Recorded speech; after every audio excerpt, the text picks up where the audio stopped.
It's all about truth. All of it. Every single thing. All boils down to the truth.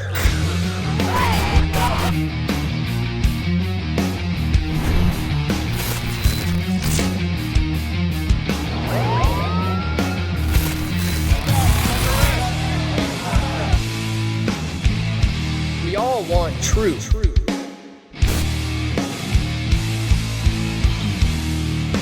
The truth will set you free. All right, we are live. Welcome to the broadcast, ladies and gentlemen. My name is Dan Dix. I am your host today. We're going to be live for the next, maybe hour or so, taking questions from the chat. I'm going to go ahead and share this on various social media sites, so just bear with me. And if you could do the same, that'd be great. Post it to your Facebook. I'm doing that right now. I'm going to post it to Twitter right now. I'm also going to post it to flote.app, flote.app. /Press for Truth is my channel there at Flote. Be sure to check that one out, guys.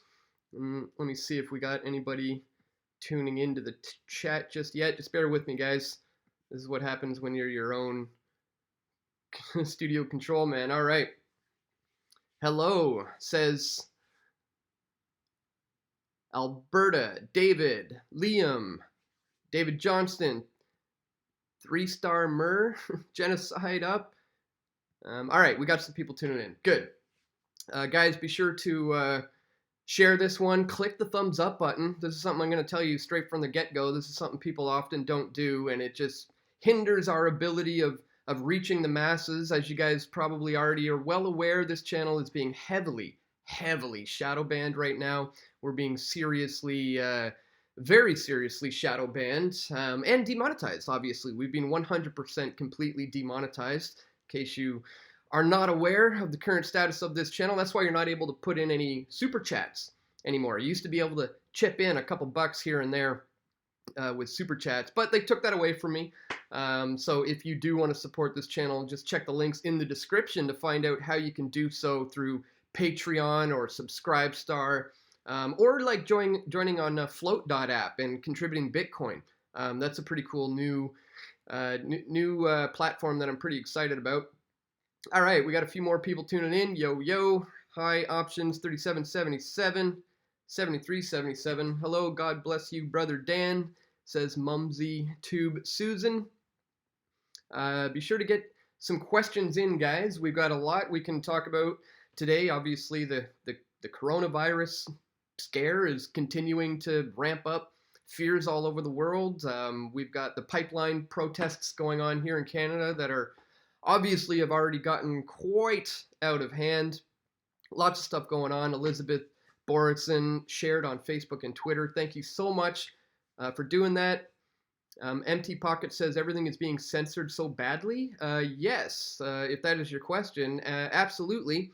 My channel, for example, right now, if you try to search, let's say one of my documentary films, I've made 5 documentary films. If you type in the exact title to some of my films, which have millions of views, they won't even show up until, like 10, 12, 15, 20 videos down the page or on, page 2 of Google or YouTube.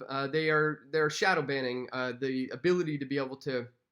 They're blocking the ability of people to be able to find my channel. My videos are also no longer recommended in the side view, the recommended videos, suggested videos. That's where I used to get a lot of traffic coming from, which I simply don't anymore.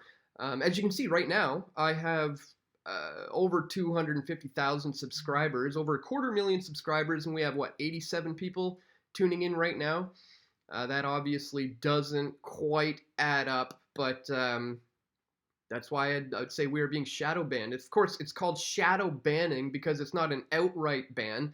They don't want to just, call attention to themselves. If they just completely cut off guys like me, flip the switch, it would draw too much attention. So they're shadow banning us, which means just kind of tweaking the algorithms behind the scenes to make sure that it's more and more difficult for you guys to find out when I'm live, when I'm producing videos, and things of that nature. That's why I'm going to all these other platforms like flote.app and BitChute and Steemit and Minds. There's a bunch of other new platforms that I'm on. And that's why I'm on there, because the censorship is getting so bad. Alter520 says, Dan, I'm a big fan, been following you for a decade. Thanks for all your genuine reporting over the years. Wow, that's a long time. Thank you for sticking with me, holding in, staying a loyal subscriber. Much appreciated. Hey, Dan, truth, question. Love your work from Brampton. Question, Passa, homie? Love your work from Brampton. Not sure what you mean there, but if you do have a question, certainly hit me up. Authenticity Seeker says, anarchy now, with a couple of peace signs. I just got back from the world's largest anarchist conference, like, what was that, a week ago, 2 weeks ago? Anarchapulco. I gave a talk there that went rather well, I would say. It was funny, though. I thought I was giving a 20-minute speech. Turns out I was actually giving a 30-minute speech. I'm backstage. I'm going on right after Del Bigtree and right before John McAfee. So I've got a kind of a headlining slot. I'm right in between two big names, and everyone at the conference came to see Del Bigtree. So the room was packed when I first went out there. And so I'm sitting backstage, and I find out that my talk is 30 minutes, not 20 minutes. I'm like, oh, okay, well, I've prepared 20 minutes. But anyways, we'll see what happens. Maybe I'll try to wing some of it. I went out there, did my talk the way I had kind of had it envisioned in my head. And then I see on the clock that they have provided for me on the monitor that I've got 12 minutes left. So I must have came in at around 18 minutes, 2 minutes short of my 20-minute goal with 12 minutes to spare. And I look over to Benny, the MC, and he's not about to be coming on stage. So I said, okay, I guess we'll open it up to a Q&A. And so that's what I did. I ended up opening it up to a Q&A for the final 12 minutes. And that was really interesting because I ended up talking about all sorts of things that I didn't really think I was going to talk about or bring up because of the questions. That's why I love interacting with you guys, the audience. That's why it's important for me to do these live streams every now and then, just to connect with you guys, see what you guys are feeling about my work, maybe, answer some of your questions and just kind of put myself out there. Like today is kind of one of those ones where I have nothing planned, no idea what I'm going to talk about today, 100% relying on just joining in on the conversation with you guys, really. So I'm going to be paying attention to the chat here. So bear with me if I'm, kind of over here scrolling around trying to read while I'm also trying to talk. Vote Elon Musk for all planets' presidents. yeah, might not be a good idea to elect one man to be the president of the universe. But hey, to each their own. Your work is awesome, dude, says Authenticity Seeker. That's not easy to say for someone with a bit of a lisp, but Authenticity Seeker. There we go. I had to concentrate on it. Now is really the time to fight chemtrails. Is coronavirus in that? Says Andy Taylor. Good question. I've never thought of the idea of chemtrails being used to spread a lab-made pandemic or something of that nature. But essentially, that's what they already are. I mean, you've got all sorts of toxins and chemicals in there, like barium and other elements that are not necessarily good for human consumption. So it's not like it's creating diseases, but it's certainly adding to making us sick. I mean, we're being bombarded with the poisoning of our air, the poisoning of our food, the poisoning of our water, and the poisoning of our minds, through the education system, essentially. So it's a full all-around attack.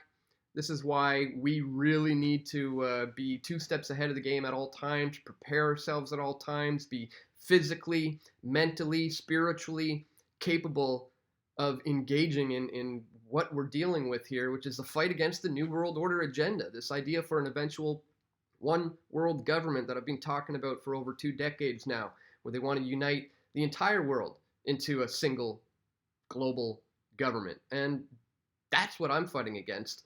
And, in order to expose that major kind of grander agenda, we take it day by day and we show how things are incrementally being stripped away from us, rights being taken away, and how this, often happens through their modus operandi of order out of chaos, where they generate the necessary chaos in order to offer the solution to all the problems that we have that were generated by them, so that they could offer the solution. It's a classic problem reaction solution, the Hegelian dialectic, this idea of creating a thesis, an antithesis, and then a synthesis to come out of the two that you have designed. So that's more big picture stuff. And we can certainly get into that too if you guys want to talk about some of that. But if you want to get into the little nitty gritties about what's going on in the world today, certainly put that in the chat as well. Hey Dan Dix, are you libertarian?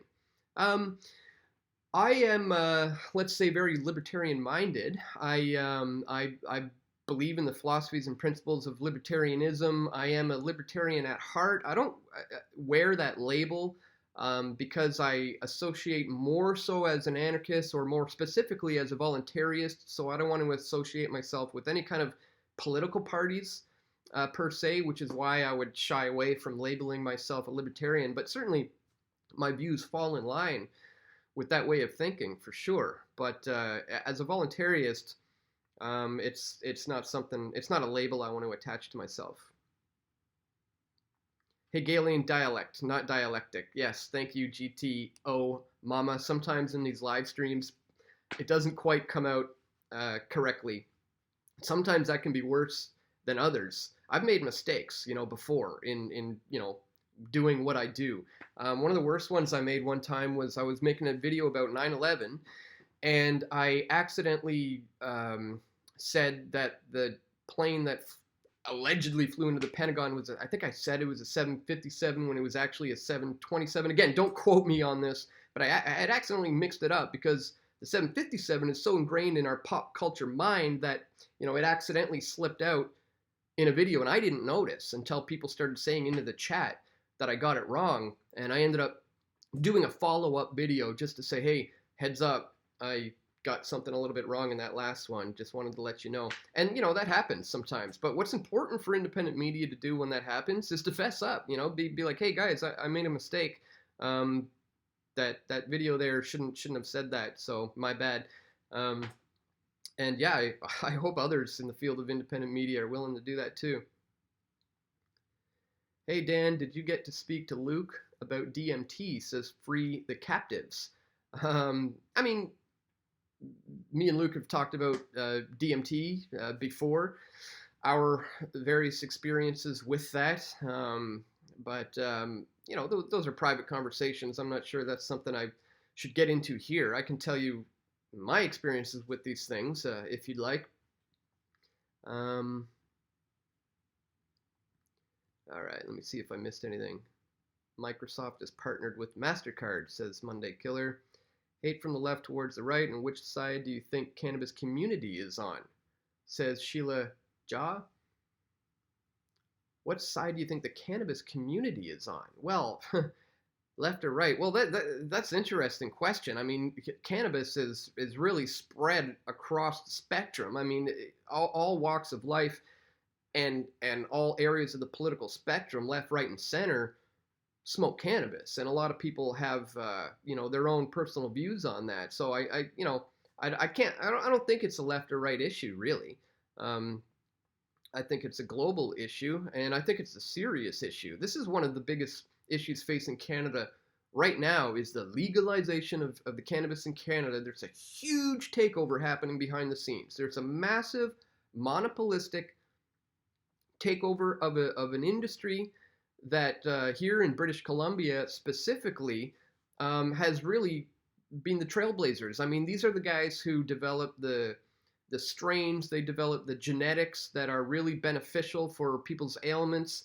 This is the medicinal cannabis that is being recognized all over the world as being able to help people with all sorts of problems. They're destroying that.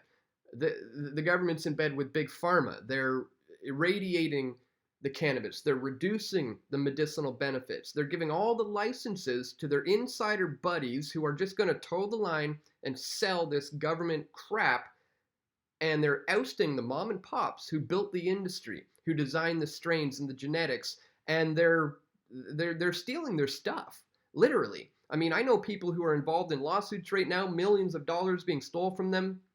Um, there's this one guy, I think he had a lawsuit of 1.25 million or something like that, but he's not being charged with anything. They're just going to take his stuff.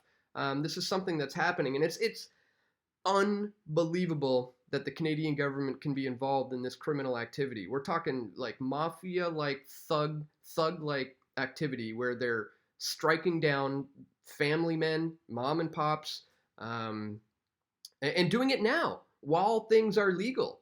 So they're saying it's okay for us to sell, but not for you guys. So it's really, really, really, really disgusting what's happening in the cannabis space. Thanks for bringing that up. MD Anomaly says, is your province pushing a considerable amount of fear porn? It seems that Washington State is getting ramped up for something right around the corner. If so, I'll meet you in Kitsilano. It depends on what you're talking about. If we're talking about coronavirus, then yeah, there's a lot of the fear porn being summoned around here. But you know, there's a lot going on along the West Coast here. Washington, Seattle, Portland. You know, sometimes I travel down there to cover events too. You know, you guys may know that's where Antifa is often very active, and they get very violent. So I've traveled down there a few times. Andy Taylor, whatever you do, don't get a jab. Not sure what a jab is. If you mean a job, this is my job. This is what I do for a living. I eat, sleep, and breathe Press for Truth 24/7. Have been doing it since, well, I launched PFT in 2006. And I woke up in the late 90s, 98, 99. Started getting active in around 2003 is when I got out into the streets and started, you know, handing out flyers and DVDs and going to meet with like-minded people, you know, and I started out with, it was a meetup group. No, it was a meetup group that led me to Toronto911truth.org or something, I think it was called. Toronto 9/11 Truth Group back in 02, 03. Joined them, and then we got into a few other groups. We started going out, handing out flyers and DVDs, handing out like Alex Jones films and loose change and stuff like that. And then people started to argue about, you know, we ought to be handing out this type of information and none of this type of information. And the solutions ought to be geared towards this, but not this. And there was a lot of infighting. There was a lot of problems. I saw it wasn't really progressing anywhere. So I eventually realized I got to just start my own thing. I got to just launch my own thing and just present the information as I see it. So that's when in 2006 I was like, yeah, I'm just going to start my own channel, call it Press for Truth. That was just after I had attended a Bilderberg conference in Ottawa. First time I've brought a camera to me. As I said, I've been covering things since around 02 or 03, you know, for years, but not really bringing a camera with me, just kind of going as a protester, you know. I'm embarrassed to see old footage of me from like way back in early 2000s, like, you know, shouting at police officers at the front of a protest line and stuff. That's really not me, but that's how I was in the beginning. You know, I started out more as of an activist, and then kind of when I took a camera with me the first time and documented the Bilderberg group, I was like, yeah, this is it. This is where it's at. This is what I want to do. I don't want to be coming to these things as a protester. I want to come as a documentarian, as a videographer, as a researcher, as a journalist, as somebody who's just collecting information and presenting information.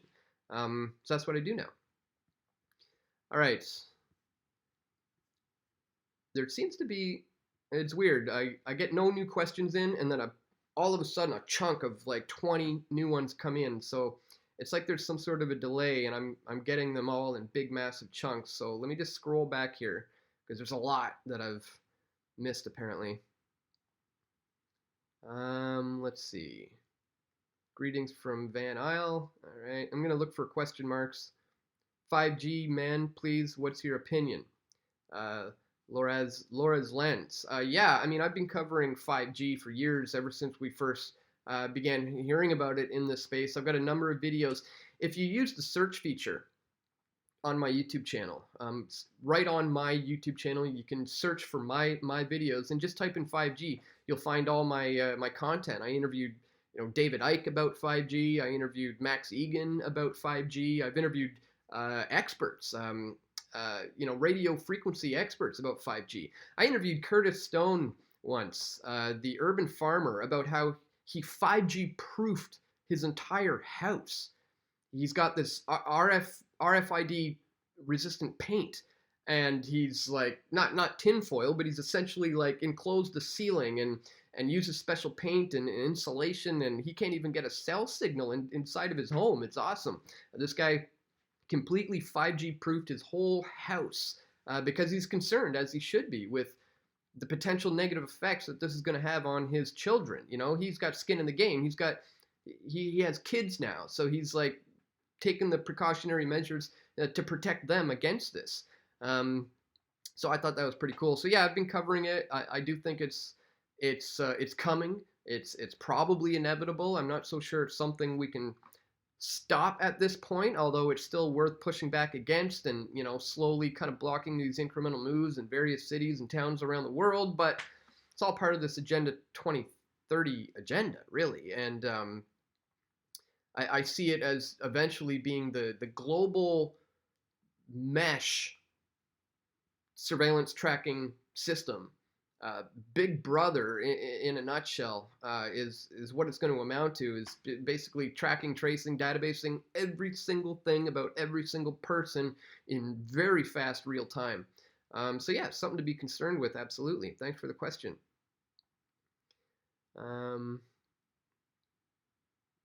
See, a lot of comments. Jacob Goodman, Seattle coronavirus. I'm not familiar with if anybody has contracted the COVID-19 in Seattle, but I think there are now 15 in Ontario alone, I believe. Don't quote me on that, but Canada is starting to rack up the numbers a little bit. Have you ever checked out Suspicious Observers? No. Chad Myers, not sure what that is.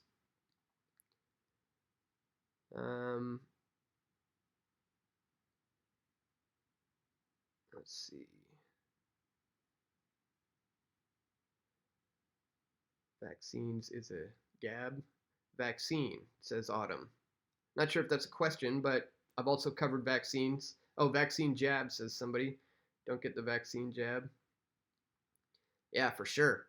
I'm, proud of the fact that, Press for Truth was largely a part of the contribution to this anti-vax movement. Over a decade ago, I was making videos about this. You can look up videos on my channel called, one series I produced in particular is called The Shot is the Pandemic. And that was like a 2 or 3 part series back in probably 2008 or something like that I put that out. And yeah, now look at it, now look at the world. Like, it's regular conversation now. It's not considered conspiracy theory, although the pendulum has kind of swung so far now that they're now attacking the anti-vaxxers in a big way. I just saw some CBC documentary the other day exposing anti-vaxxers, where they went undercover to like a vaxxed documentary screening to, confront Del Bigtree undercover. And it was just this crazy hit piece against the vaccine movement. So I think we've had a lot of success over the years in raising awareness about the dangers of vaccines. And we've certainly contributed to this current movement, I guess you could call it, that is really questioning the potential dangers in these vaccines. And, I think that's a great thing. So I'm going to continue to cover it. I just saw Del Bigtree in Acapulco a couple of weeks ago, and I interviewed him about the coronavirus and whether or not the vaccines that they're developing for the coronavirus are going to be coming from eugenicist Bill Gates, or if they're already being developed and are being trial tested on people in China, which is maybe why we're seeing people fall flat on their face and blood splurting out of their bodies and all this crazy stuff. Maybe the experimental vaccines are already underway. I mean, we talked about all of this in the interview. Check it out. I think I called it Coronavirus Gosh, I don't remember what I called it, but you just look up coronavirus Del Bigtree press for truth. You'll find it. um, all right, let me scroll on through. Let me quickly check this on the watch page. No, that'll probably give me feedback. I just wanted to check how many thumbs up there are, guys. There's 185 people watching right now. And if there's only like, I don't know, 60 or 70 thumbs up, then that obviously doesn't add up. We got what? 189 people watching. So let's get those thumbs up to at least 189. It really does help with the algorithms. Again, this channel is being designed, the algorithms are designed to kind of hide my information from being seen by the masses. This is why there's only less than 200 people watching right now when I've got 257,000 subscribers. I can get less than 200 people watching at a time. I know guys who have a couple thousand subscribers, or maybe 30,000, and they regularly get 2,000-3,000 people tuning into their live streams. I get a couple hundred. Total shadow banning. Gary asks, when are you back in Ottawa? No immediate plans to head back to Ottawa unless something major happens here in Canada. I, certainly would hop on a plane and be there in a flash. Okay.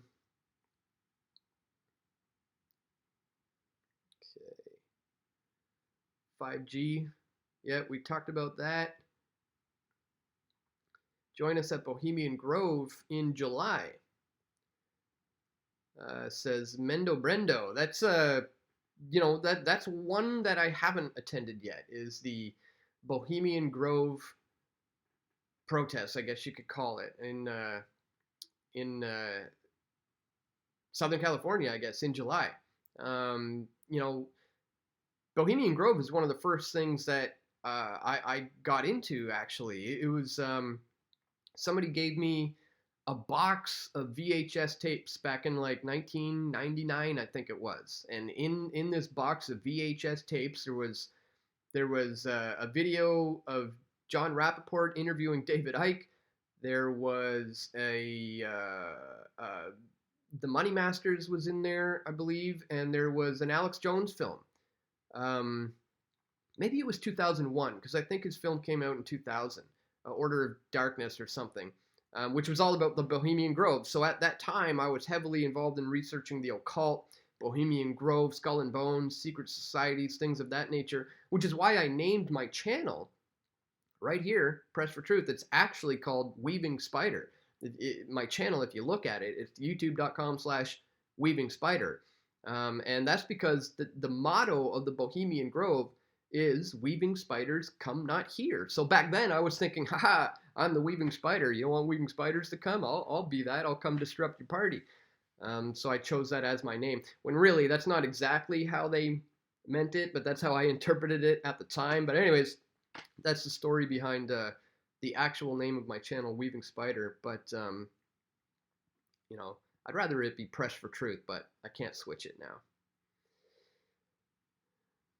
Free the Captives, Toronto Land of Truth. I founded that. It's me, Rich Harris. Wow. Tell Luke to repent of selling DMT. Free the Captives, Rich Harris. How the heck are you, man? I haven't talked to you since, what is that, like 18, 17, 16 years ago? Something like that? Yeah. These are the guys who I found. Rich Harris. This is one of the guys who I found way back in early 2000s in Toronto. 9/11 Truth. Right on. Cool to see you again, man. In fact, you, Rich, were a bit of a pioneer, because I remember you were live streaming events back, before YouTube was even around. You were live streaming to Google Video and stuff like that. Some of us old school OGs will remember before YouTube, we were on Google Video and other things like that. And you were using like Ustream or Livestream or things like that.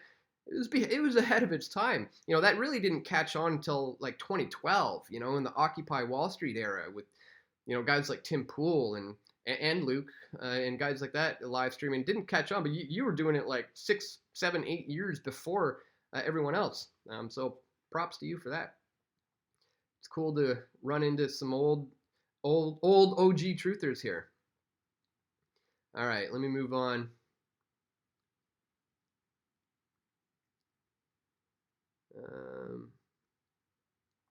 Okay, I just got another chunk of stuff pop up.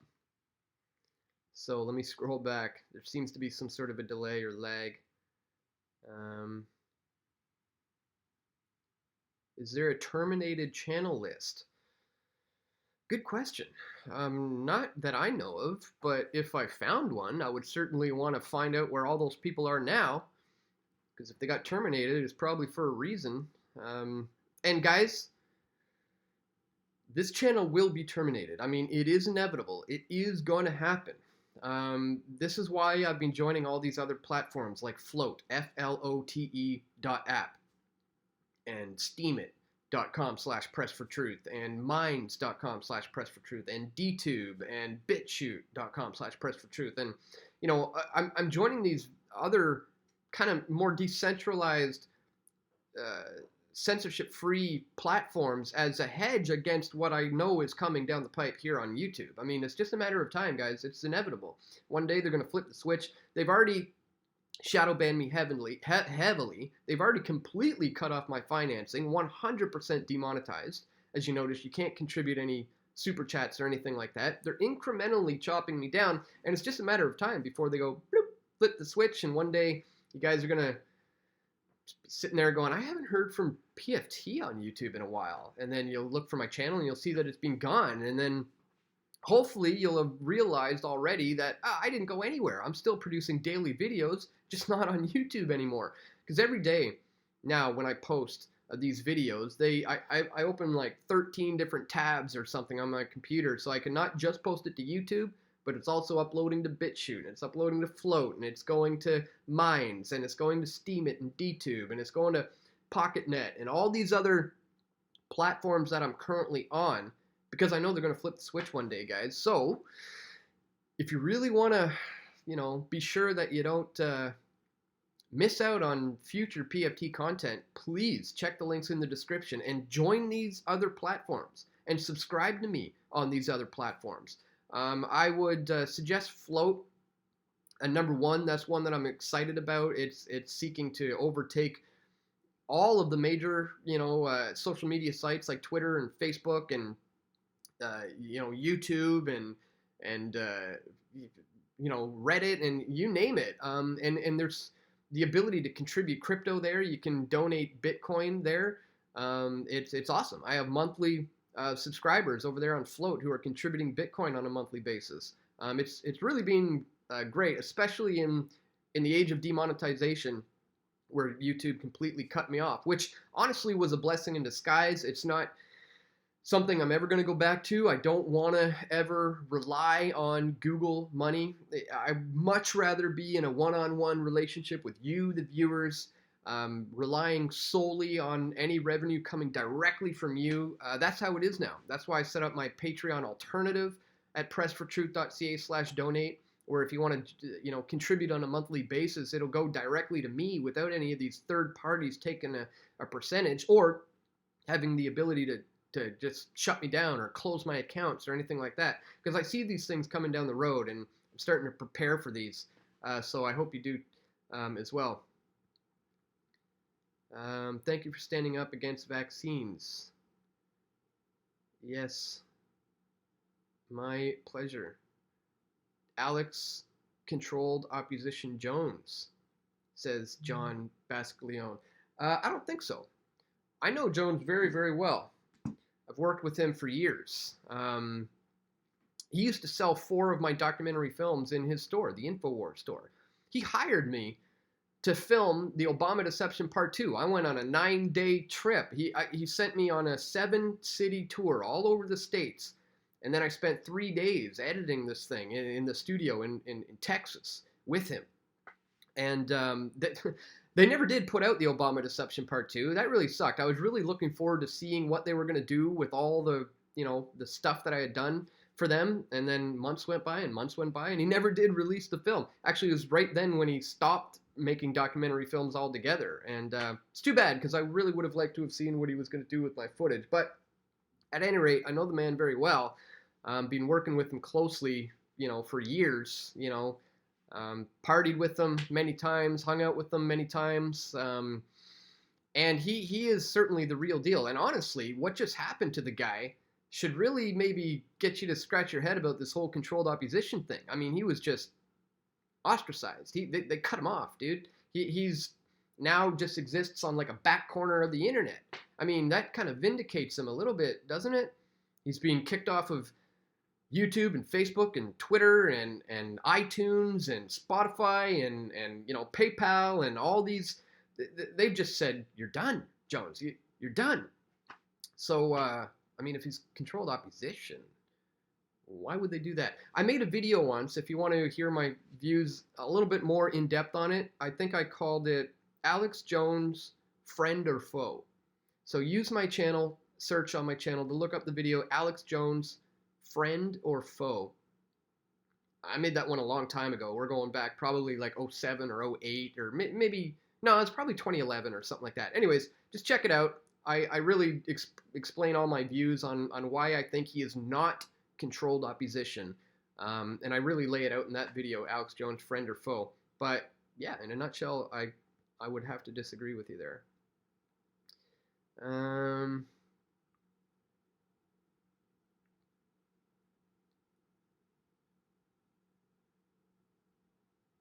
Okay.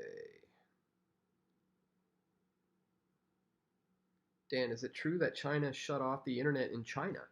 I haven't heard anything about that. But I certainly would not be surprised. Obviously, we know about the great, wall of China, the great digital wall of China. They basically already kind of shut off their people from the internet. So somebody says Freemason or Freemason shill, thinks he knows everything. Seriously. Sarah Jane, who are you talking about? Are you talking about me? If so, let me know. Let's talk about it. Let's work this out. I'm not a Freemason or a Freemason shill. I've exposed Freemasonry quite a bit. I've gone to the Grand Lodge, 13 blocks away from the White House, and was the only guy to ever film the entire thing, put it out on YouTube, and ever since then, they don't allow anyone to film inside of there anymore because I exposed it. I think I called that one, what is it? Enter the Temple. God, what is it called? Use my channel search feature and look up Enter the Temple, and you should find that one. I've done other ones where I've gone to Freemasonic meetings, exposing, the belief systems in the higher degrees. Up when you get to this 32nd, 33rd degree in the Scottish Rite, these guys certainly do know who they worship and who they are following. And I pointed it out to them in videos. I'm on video confronting a 33rd degree Freemason with the book Morals and Dogma in my hands, which is on my shelf right back there, where I show him how Albert Pike in the beginning of the book says that Masonry is a search for the light. It's about turning your inner coal into a diamond. It's about becoming a better man. It's a search for the light, he says. And then I show this Mason how later in the book, he actually tells you that the light bearer is Lucifer. That Lucifer is literally the light bearer, and Masonry is all about searching for the light.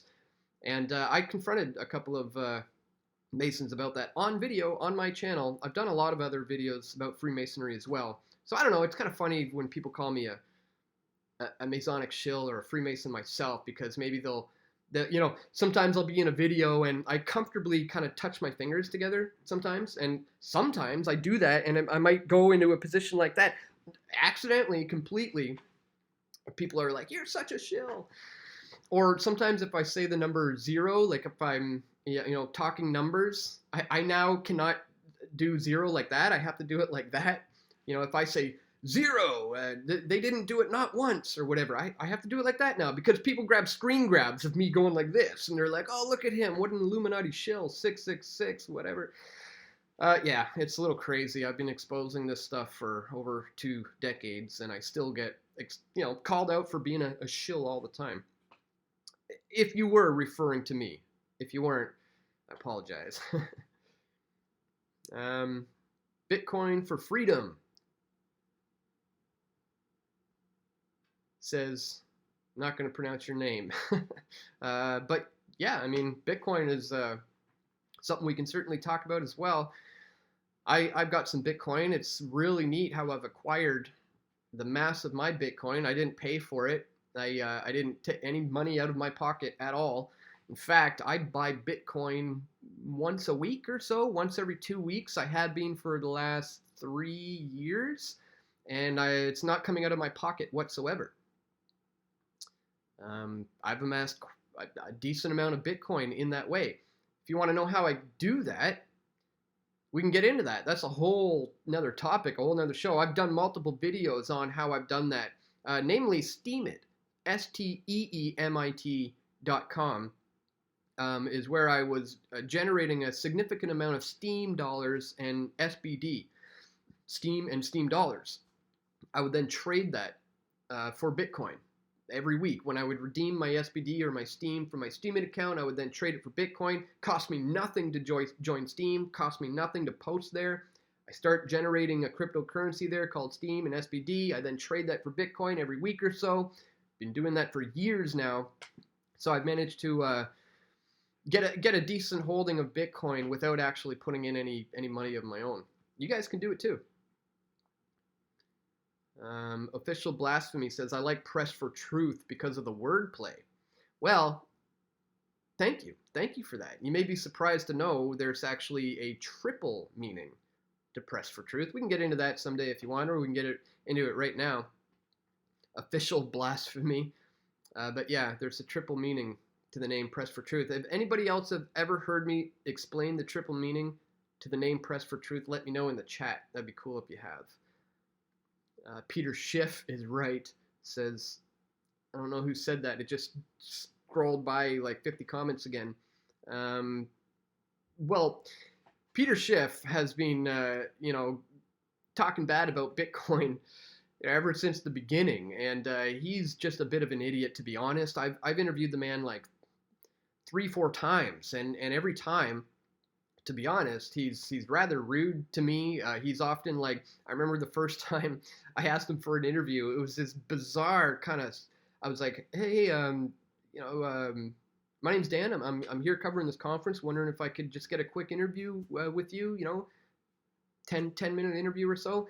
And he did this slow up and down look, like he looked me up and down while he was saying like, and who are you with? I'm like, oh, I'm with Press for Truth. And then he led me around on this goose chase, and it was ridiculous. But I mean, he just a couple of weeks ago said he lost all his Bitcoin because he forgot his passwords or lost his passwords. But then he realized, oh, I just made a mistake, and oh, that was a close one or whatever. It's just like, no, you're just not doing your proper due diligence into what it's all about, So yeah, I don't think he's right.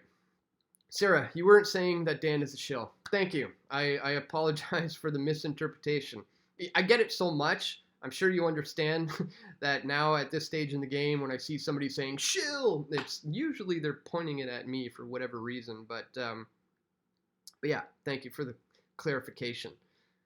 Okay, I gotta scroll back. There's a lot of stuff that apparently I've missed. Wow, a lot of stuff. Okay, let me scroll way back here. Somebody says, what's a prepper group? Well, preppers are people who prepare for the worst in many ways. Somebody says, you're not the shill. Press for Truth, you are not the shill. I think everyone is calling Alex one. Okay. Well, again, I don't actually think that is the case, that he's controlled opposition. I do believe he's the real deal. I've got my reasons for that. Again, I've known the man, personally for 14 years, and been watching him since the late 90s. So yeah, I've got a pretty good idea of what he's all about. And somebody says, Dan, why do you support Alex? Do you know what Bill Cooper exposed about Jones? Alex is a foul-mouthed fake Christian. Wake up, Dan. Look, I don't necessarily support the man anymore. I just got to give credit where credit is due, okay? Like, look, there's a lot of things that are wrong with Jones. I think that, fame and money do weird things to people. And Jones is no different. You can call him a fake Christian. Look, we're all, not perfect Christians. And, Jones, I think I got to give the man credit where credit is due, to the extent that I would literally not be doing this live stream right here, right now, let's say hypothetically, if that man was never born. That's how much of an influence he was on me back in the day. Back in, early 2000s, I wanted to be the Alex Jones of Canada. That was my goal. The man inspired me that much. So I got to give credit where credit is due. But when he disbanded the false left-right paradigm that he's been teaching me about for over a decade, I was a little bit taken back. I was like, wait a minute. You think Donald Trump just somehow defeated this false left-right paradigm that you've been talking about for decades? Two wings of the same bird, I used to hear from him. Two sides of the same coin. It's all a big ballet, choreographed ballet. It's like a wrestling match. But then all of a sudden he thinks Trump defeated that system somehow. This guy Trump comes along and he's able to just bypass this, system that they've developed over the years. No, that really disillusioned me with Jones. But I don't think it's necessarily a case of him being controlled or steered in any direction. As I said, fame, money, they do bad things to people sometimes. I think he certainly made some mistakes. I don't agree with him in a lot of things, but I don't think he's controlled, and I got to give the guy credit where credit's due.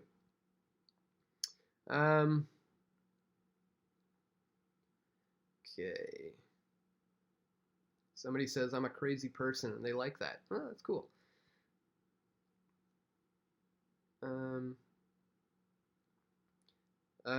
Sarah said she was calling somebody commenting a Freeman a shill.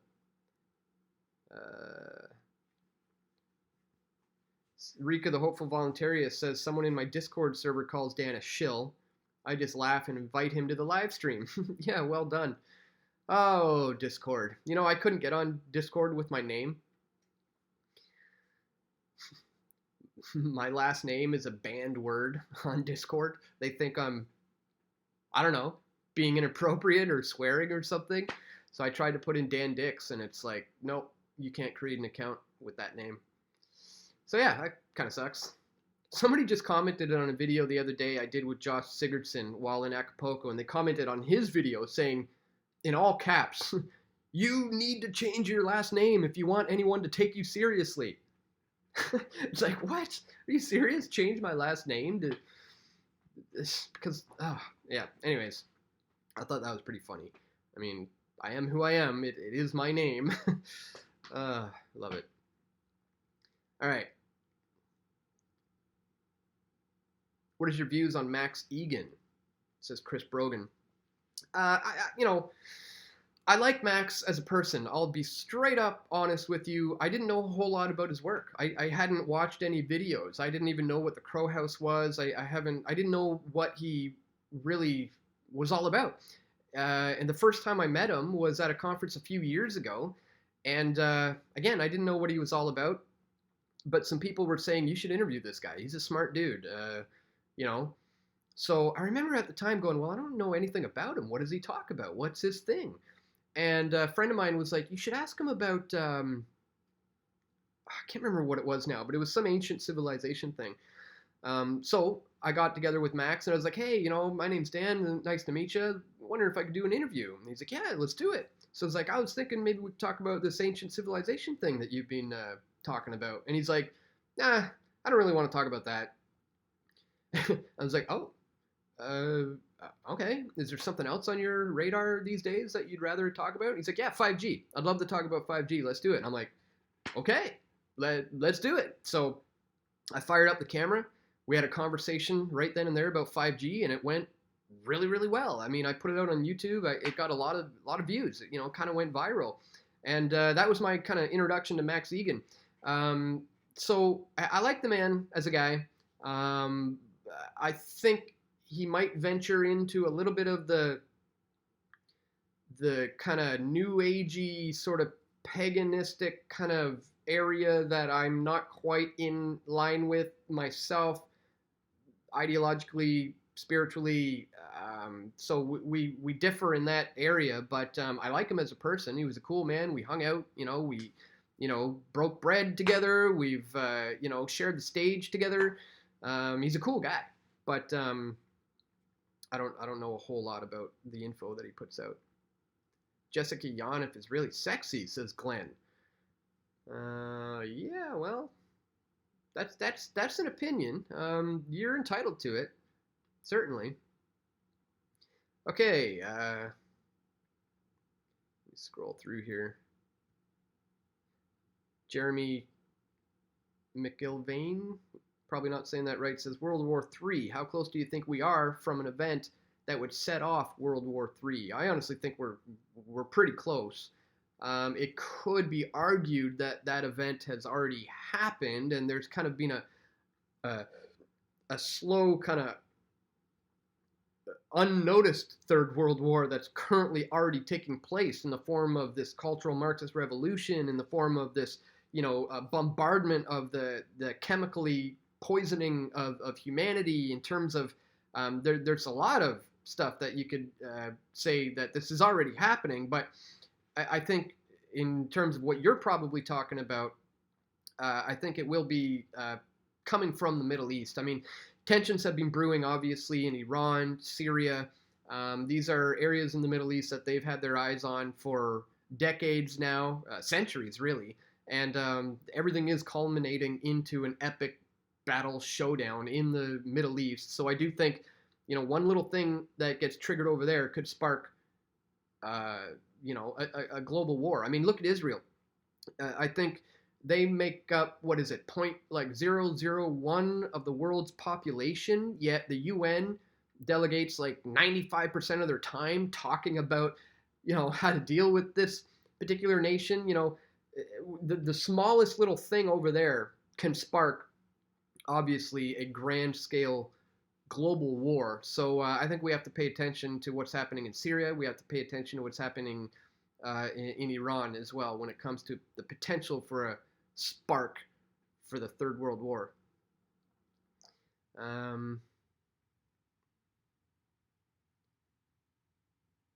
Jones is a shill, not Dan. No Masons here.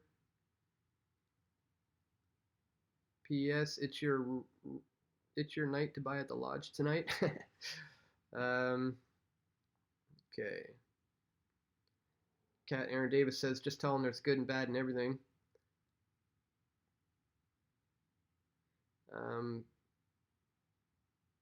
Bill Cooper does TED Talks, and you all think he's not a paid shill? I don't think you know who Bill Cooper is, Kim Anderson. He died way before TED Talks were ever a thing. Just look up Pale White Horse and you'll figure it out. Okay, let's see.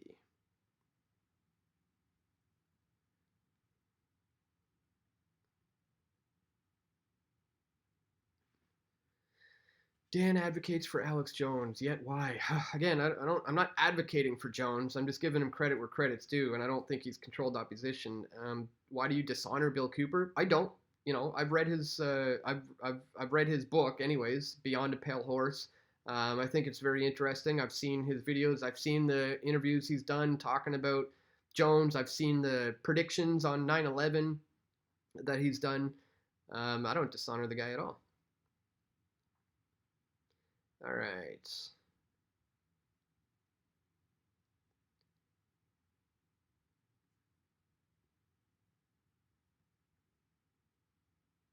Should I make roast beef tonight? Now there's the real question. And I think there's a very clear answer to that, and I would have to say it's emphatically yes. I would say that should be on the menu for this evening. In fact, I have to figure out what I'm going to do for this evening's menu. I'm the cook of the house. As you can see, my beautiful wife is in this photo here, and I do all the cooking around here. But I love it. I enjoy that, actually.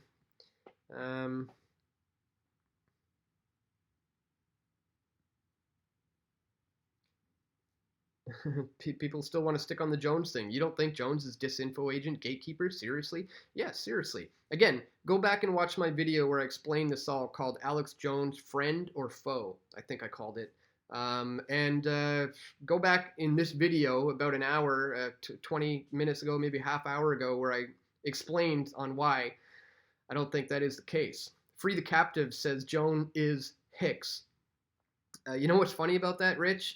When I was at a Bilderberg in 2012 in Chantilly, Virginia, somebody came up to me and asked me to autograph a Bill Hicks CD. So I was like, okay.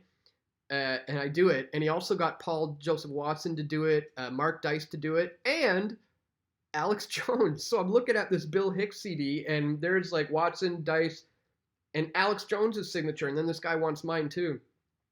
And I do it, and then I realized that's hilarious. You got Alex Jones to autograph a Bill Hicks CD.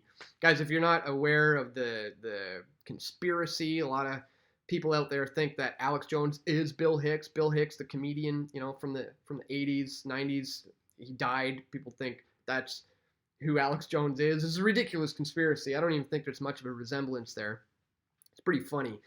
But yeah, one guy once got Jones to sign a Bill Hicks CD.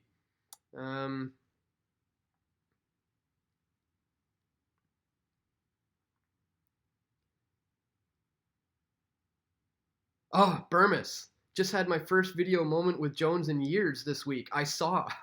I saw that. I saw the title of your video and I was like, oh, I got to watch this one. Should be interesting. And what a guy, man. He was... oh gosh, he was being so passive aggressive with you. It was like as if he was just trying to pretend that he was just clowning around while he's actually trying to throw a couple of digs. And I'm so glad that you called him out on it. And you're like, look, dude, like, come on, right? And he's like kind of constantly saying, oh, I'm just joking around. I'm just joking around. But you did ask for your job back. And, good job on the way you handled that. I thought he was being a bit of a passive-aggressive douche. Guys, check out Jason Burmis. If you're not familiar with his work, you really ought to be. Producers worked with Alex Jones, produced the Loose Change documentary series, Fabled Enemies, all these fantastic films, Invisible Empire. Check him out. And just last week, he was in, I think, D.C. covering something when he was doing a live interview with Rob Dew, one of Alex Jones' top producers, and all of a sudden Jones crashes the interview on Burmis, and things get a little bit heated. Jones tried to make it look like it was all tongue-in-cheek, fun and play, but again, there was some passive aggressiveness there that I think the viewers recognized, and Burmis did as well. Interesting interaction, yeah, to say the least. Wonka's vision. If the Bible says you can eat meat, why are you people vegans? Not sure who you're talking to with you people. I'm not a vegan. I'm not sure if there was a vegan conversation that came up. Oh yeah, okay. I see some people saying go vegan.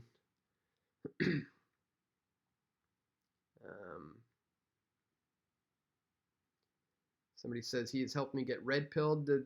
Everything's jumping around again, so I got to scroll back. Apologize for that. Just bear with me, guys. Again, give a thumbs up button on this video if you haven't already. I can't stress enough how many, how bad the shadow banning is getting, and to the point that we really need your guys' effort here to help us by sharing and liking and commenting and things of that nature. All right, let me scroll back here. Okay, a whole bunch of new stuff just popped up in a big chunk. Okay, here we go. Democrats are poisoning our food and letting our identities be stolen. Too busy impeaching? Yeah, exactly. Okay, Alex Jones is the man, says Miki.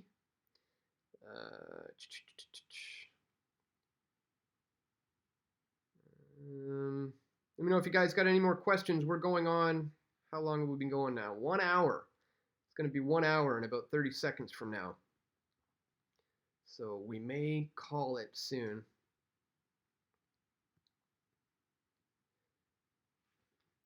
Burma says hold everyone accountable for their actions, and Assange is the issue right now. I believe that is what you were trying to talk to Do about when Jones interrupted.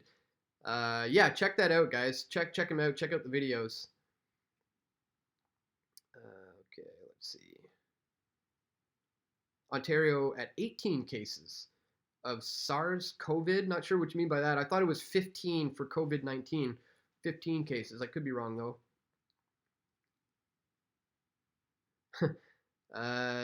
Cooper predicted 9/11 and exposed bin Laden, and he exposed Jones, yet Dan ignores the truth because it's obvious Jones has Dan. How much you making, Dan? Or is your soul the price?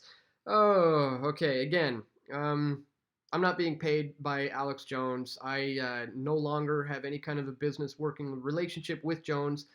I did, years ago, I talked about that in this video, how he sold 4 of my documentary films in the InfoWars store. I've been on the program a dozen times or more. I've interviewed him. He's interviewed me. He hired me to do the Obama Deception Part 2, which never ended up getting released. We have a history of working together. I've worked with a lot of people in this movement. I worked with Jason Burmis. I've worked with Luke Rudowski. I've worked with Josh Sigurdson, and almost everyone in this movement. It's not a competition here. A lot of us try to help each other along, and that's what me and Jones were doing back in the day, but not so much anymore.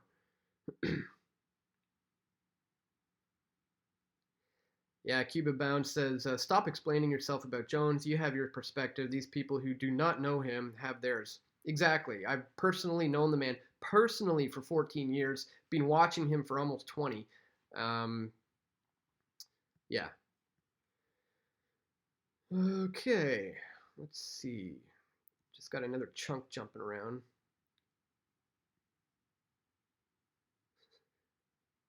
Okay, people keep on talking about Jones, but I think I've said my piece on that. Thank you for all your work and everything that you do to expose these corrupt frauds. Thank you, Jimmy, for the support. Okay, let me scroll down. What's your take on Don Cherry? I did a video about that when it all happened, when it was hot, like the day after the controversy. So go check that out. Use the search feature on my channel and just type in Don Cherry, and you'll see I did a couple of videos on that. I like that he stuck his grounds.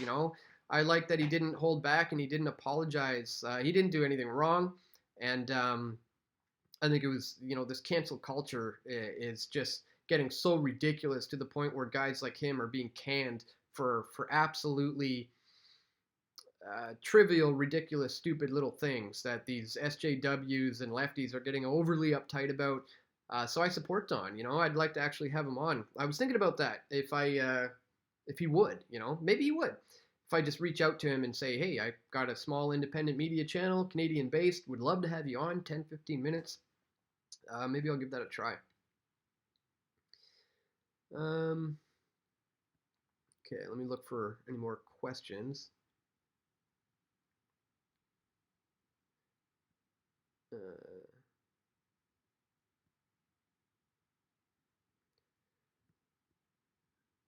All right, a lot of comments, not a whole heck of a lot more questions. What do you guys think about this Canadian pipeline protest stuff that's going on? That's been pretty wild over the last few days and weeks, certainly. Let me know what you think in the comments. I think it's kind of ridiculous that, these so-called protesters, some people are calling them out as domestic terrorists, which I'm kind of leaning more towards. They're blocking all these trains, setting fires. It's really, really dangerous what they're doing, and it's stupid. The pipeline is necessary. This is something I think I need to make a video about soon, talking about why these protests are not being steered in a good direction and are largely controlled. Soros funded, controlled opposition. A lot of these guys have nothing to do with the Wet'suwet'en tribe. These guys have nothing to do with them. They're just kind of being the face of it, and that's what's getting promoted on the news. Is these guys smashing up the railways. Cuba Bound asked, "Are you prepared if you need to self quarantine?" No, not exactly. I mean, I'm not really worried about having to quarantine myself at this stage in the game. Um, Trudeau is a globalist puppet, says Natural Born Scorpio. Yeah, totally. You might like my film, The Trudeau Deception. I made a documentary film called The Trudeau Deception. It plays like a documentary, but it's only about 10 minutes long. I made another one called The Trudeau Foundation Exposed. Really important information in there about pay to play politics and his rise to power. Um, yeah, if you want to learn more about Trudeau being a globalist puppet, use the search feature in my video. Type in the Trudeau Deception, which deals with the cannabis takeover largely, and also the Trudeau Foundation Exposed is another documentary style video that I made a few years back. Um, Free the Captive says Jordan Maxwell's real name is Russell Pine. Dude is a literal con man. Yeah, I dislike Maxwell quite a bit. I'm not a fan at all of what he talks about and promotes. A lot of people don't know some of the things that I know about him. You know, about the contact with the outer world he's had, about the messages he receives from these entities that he welcomes in, and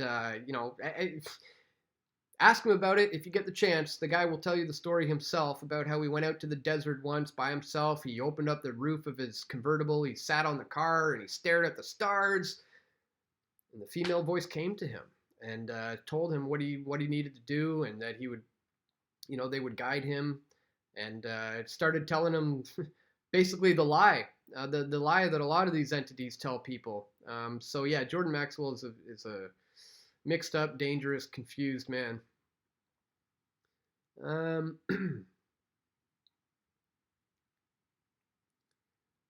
right.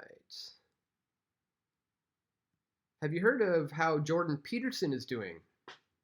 Asks All Tilt. I think he's out of rehab, as far as I've heard. Doing much better. If people didn't know, he was in rehab in Russia for getting addicted to opioids. It was some sort of a horse tranquilizer that a doctor had prescribed him on, and he fell addicted to it. And I think he's doing better from what I can tell. I mean, what had happened to that man is just a phenomenon. I mean, it was just a whirlwind of fame and interest and interviews, and the guy had the craziest year that just about anybody can have. Going from a nobody to global on the global stage. I can't imagine what that would do to somebody physically, spiritually, emotionally. And unfortunately, the guy had a bit of a breakdown because of taking the advice from his doctors. That's how a lot of these people get addicted to these opioids. Taking the advice from their doctors, and unfortunately, that's what the man did. But as far as his current condition, I'm not exactly sure. But I hope all the best for him. That's for sure. I interviewed him as well. I interviewed Jordan Peterson. That was a frustrating interview because I had set up the interview. I pre-arranged it with him. When I met him, I was like, "Hey, remember I emailed you about the interview?" He's like, "Yeah, perfect. Let's do it." But there was a handler guy who would set up this Vancouver event who was there right over my shoulder and being like, "Okay, well, we can't have much time. How long are you going to be with him? He's got to be somewhere now." And I'm like, "Okay, well, we already agreed. He already said he'd do it. Just back off." Anyways, I started doing the interview with Peterson, and I'm literally 2 minutes in, and this guy is starting to creep up on me, giving a motion that he's about to come in and stop the interview, just being like, "We got to wrap it up." And he's doing this on the sidelines. So, not wanting this guy to interrupt my interview with Jordan Peterson, I just wrapped it up. So it ended up being like a 6-minute or 5-minute interview. Unfortunate that I didn't get to talk to the guy for as long as I, had originally scheduled, but this guy just wanted to cut it off real fast. So I'd love to have him on again sometime. I mean, guy's inspired me a great deal. I think Peterson's great. Sarah Jane says, "Can't stand Peterson." Yeah, that's interesting. I find it interesting people who can't stand him. I mean, point me to some stuff that he said that you can't stand. I'd be interesting to check it out. I mean, pretty much everything he said that I've seen, I've been pretty feel he's pretty bang on, and I'm in agreement with pretty much all of it myself personally. Um,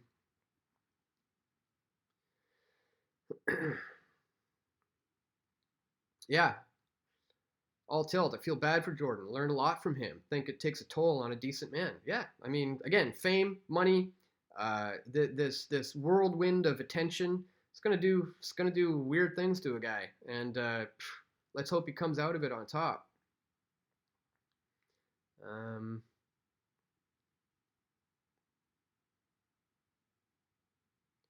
all right, guys. Somebody says, is the UK really out of the EU? What is the globalist plan for the EU now? There's a huge wave of migrants coming from Turkey borders into the Balkan countries, chaos in Paris. Your thoughts? Absolutely. Yeah, we've been covering the, uh, the the migrant immigration into Europe, and specifically, you asked about UK and what the real deal is for the EU and what's the globalist plan now for that. I did do a video called "What Do the Rothschilds Feel About Brexit?" So if you're interested on the globalist plan for the EU and how characters like the Rothschild banking dynasty feel about Brexit, go watch that one. I use the search feature in my video, type it in, and you'll find it. But it's honestly, it's I don't know that they're completely removed yet, but I think it's just a first wave of uniting everything back together again. Really, I mean, the EU has been the brainchild of the Bilderberg Group. It came about by Etienne Davignon, the original founder, one of the founders, and they had meetings about this, and they actually openly brag about how they are the ones who came up with the concept for a euro, and the European in general. And these guys are about to allow Brexit to just come along and destroy what they've done here. So I think it may be used as a way to unify an even more unified, controlled Europe in the near future. If it does break off, they'll show how, engineer some sort of crisis, or show how bad it is, order out of chaos yet again, and then the solution will be we need to unite stronger, bigger, better than ever, so that these problems we are seeing now never happen again. So yeah, one world government is the eventual goal. One world government is the agenda, and they are working towards that end. And the European Union being a union is an important part for that to be achieved. So I don't think Brexit is actually going to happen. It may just be a bump in the road for the European Union, but I think they'll bring it together again, use it in their ability to bring it all together again for an eventual merging of all the unions, the African, the North American, the European, the Asian, into the global one. And I see it coming. I've been talking about it for 2 decades, and I do still think it's still coming. When is the next Bilderberg meeting? Man, every time I see a question, a paragraph of questions jumps by.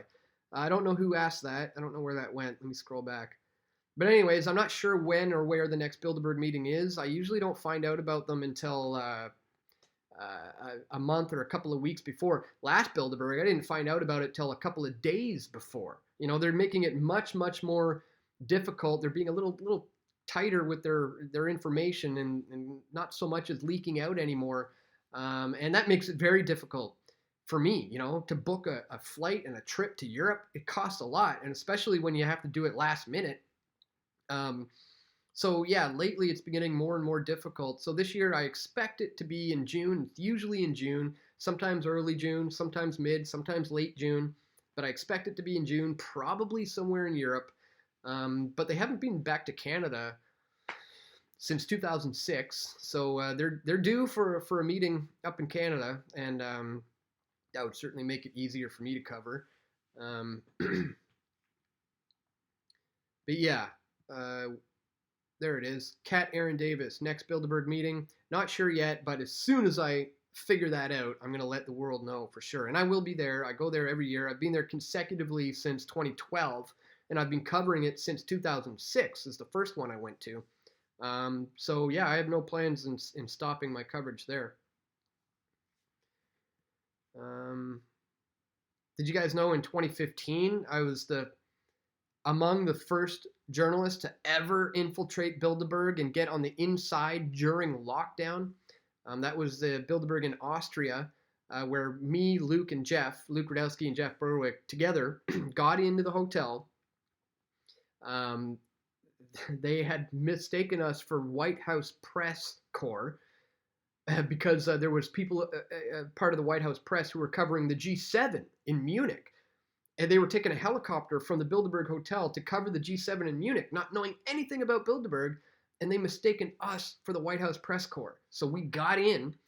White House press corps got on their helicopter and left to go cover G7, and we stayed in the hotel.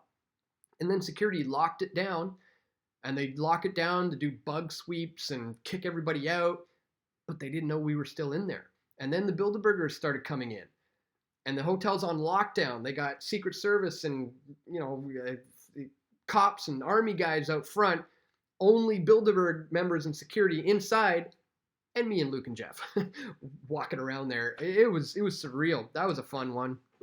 Got to see the inside of the meeting room in Bilderberg. The 120 chairs all aligned in it looked like a university setting, like a half C bleacher formation. Every single desk had a microphone at it. There was a huge screen at the front, possibly to put the image of whoever's talking up there, or maybe to Skype people in, or Skype, whatever they use, who knows. But it was interesting to see that. Tried to get a photo off, but security got to us by then, realized we're in there, and we eventually got kicked out. But yeah, no shortage of crazy stories from Bilderberg coverage. Of course, there was a time in Germany when I got detained, I think it was 8 times in the period of 13 hours or something like that. It was like every 45 minutes I was being detained because the police were instructed to do that every time they saw me.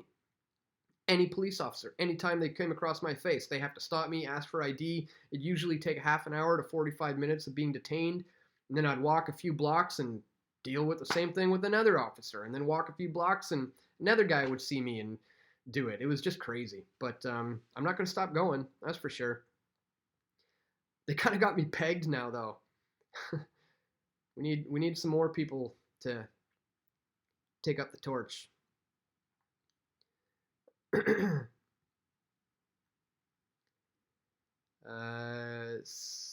Effie Mawery says, Dan, I don't believe that myself, but you're allowed to have your own opinions. Not sure what you're referring to, but thank you for agreeing to disagree, I suppose. All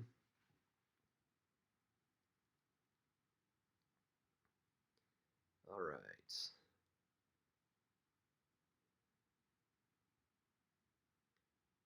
Wear a disguise next time, says Eretz Mode. All right, guys. We have been going for, what, an hour and 20 minutes. I think it may be time to call it for today. Do you guys like these live streams? Should I be doing more of these? What is this? Is Dan Dix reading YouTube comments from an alternate dimension? I've listed the same question over and over. How is this guy able to tie his shoes? I'm not seeing your questions, Rebel Glory.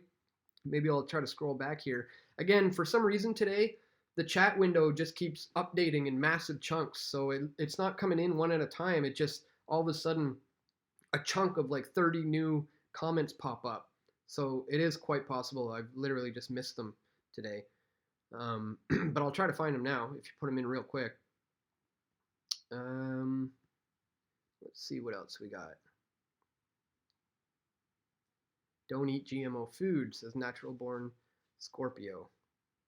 Good advice, I would agree. People in Europe have seemed to have caught on to that. Yes, love more live streams, says Kevin Michael. Thank you. Okay. We should do more.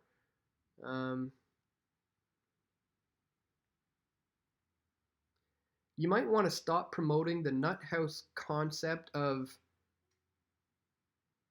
Not sure what you're censoring there. PED something something something. You're being used. Watch my video on that. Please elaborate. You might want to stop promoting the nut house concept of. Not sure what you're referring to there because you censored it. Altlit says later, Dan, be following you for a while. Look into the better platforms that benefit you more than this dumpster fire line tune. Yes, thank you. Please, everyone, join me on these alternative platforms. Rich, I will add you on Twitter. What is your Twitter handle? Is it Free the Captives? I'll look it up. I'll find it. Put it in the thing here, and I'll add you. But all you guys got to add me on all the other platforms. Please do so. Flote.app/pressfortruth. FLOTE.app/pressfortruth. Maybe I can show you what it looks like. Give me one sec. I'm having problems with my screen sharing for some reason. Doesn't want to show properly. But let me just see if I can show you guys what this is all about. Oh, great. Okay, let's see. Let's try this for a sec. Let's try that. So this is my my float account. Yeah, see, it's glitching. I don't know what's going on with my OBS, but you see all this black screen glitches. If anybody knows why that's doing that, please let me know. I've been trying to figure out how to stop that for a while now. But anyways, this is my float account, FLOTE .app. Really great one. There's a lot of really great platforms out there now. Float is certainly one of them.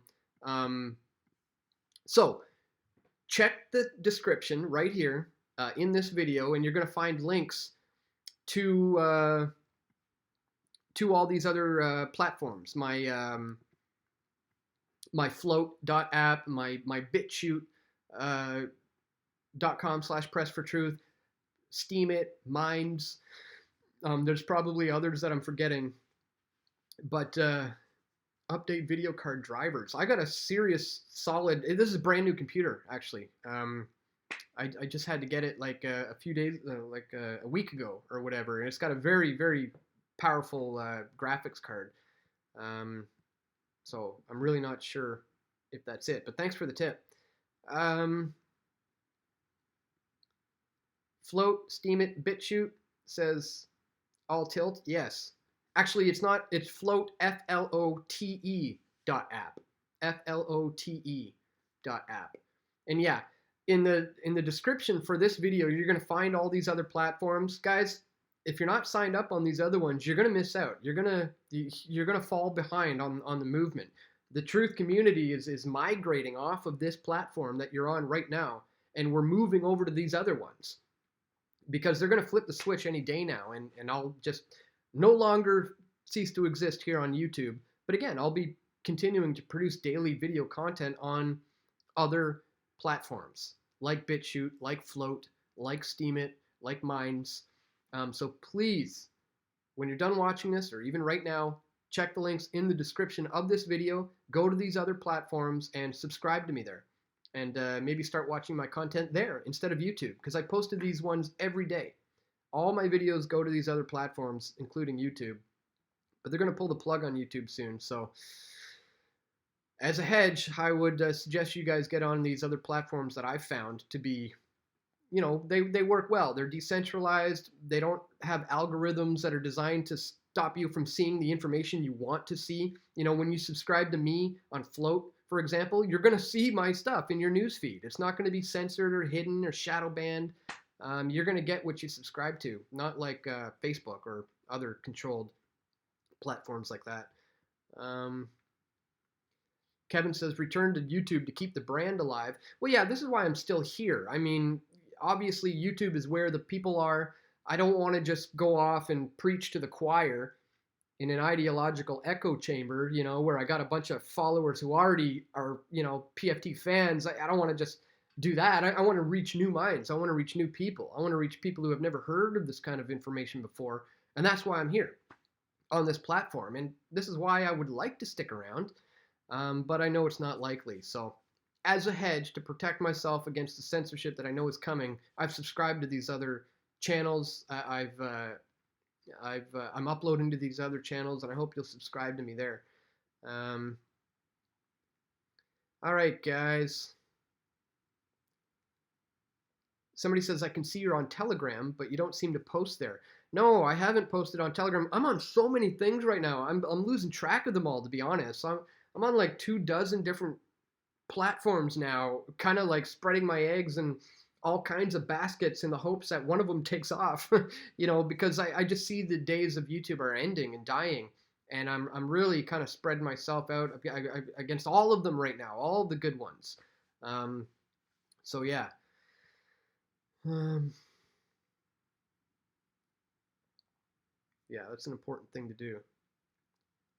Rich, free the captives, peace and love of Christ to everybody, trust in God, not men or riches. Amen, brother. I couldn't agree more.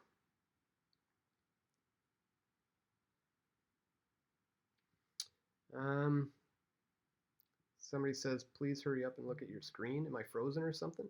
I think I'm okay. It's trolling me. All right, guys. I think we're done for the day. Hour and a half. Not bad. Thank you so much for watching, everybody. It's been a pleasure to converse with you guys. I want to do more of these live streams. It's really fun just kind of hanging out with you, the viewers, seeing what you think, taking your questions, reading your comments. I'd like to do it more. I don't know if you think I should do this on a regular schedule, like maybe a certain time every week. That way you can tune in all the time. Or should I just mix it up? Sometimes do it in the morning, sometimes in the evening, sometimes on a Tuesday, Wednesday, Friday. Let me know what you think. Thank you all so much. Thanks, Dan. Good night. Thank you. Love your content, says Jimmy. Thumbs up from Rebel. Cubabon, thank you. Thank you. Much love. Much love. Thank you so much, everybody, for tuning in. Again, subscribe to me on these other platforms before it's too late. And also, we do need your financial support here at Press for Truth. They've cut me off completely at YouTube and Google, but with the support of you guys, the viewers, that really doesn't matter. And you can do that at pressfortruth.ca/donate. This is a good way to contribute. I mean, I put out all my content for free. I always have. I always will continue to do that. I've made 5 documentary films for you fine folks, and I put it all out there for free. I'm doing this right now, today, for free. My time and effort to bring you information. So it's completely voluntary. It's totally up to you. You can contribute or pitch in or donate if you like, but you certainly don't have to. But at this stage in the game, I am relying 100% on support financially to come directly from you guys. So if it is within your means, if that is something that you are willing to contribute to, if you like the work I'm doing, if you support my cause, if you want to see us progress and get better and do bigger, better things, please go to pressfortruth.ca/donate. There's options. You can contribute Bitcoin. You can join as a patron. You can use the Patreon alternative account. You can join as a PFT member, for $50 a year or $7 a month. There's different options depending on what you can do. You can use PayPal, or I have a Subscribestar account as well. Subscribestar.com/pressfortruth. All these links are located in the description below, guys. So please check it out if you want to financially support my efforts here to continue to bring you this info. And that's it. That's all for today. Once again, guys, thank you so much for tuning in, and we'll see you again soon. Take care.